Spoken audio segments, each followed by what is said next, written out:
గజదొంగ గంగులు నేర ప్రవృత్తిని తన వృత్తిగా మలుచుకొని దారి దోపిడీలు చేస్తూ బ్రతికిండు.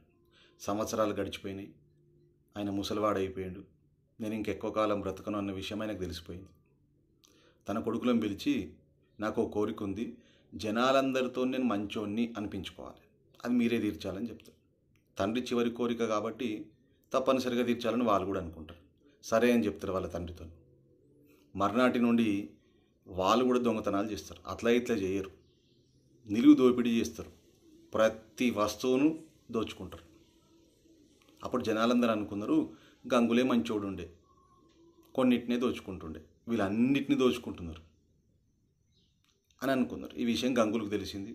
సంతృప్తి చెంది కొంతకాలానికి చనిపోయి. ఇక్కడ గంగులు చేసింది తప్పే, వాళ్ళ కొడుకులు చేసింది ఇంకా పెద్ద తప్పు. కానీ పెద్ద తప్పుతోని పోల్చి చిన్న తప్పును మంచి అని అనలేం కదా.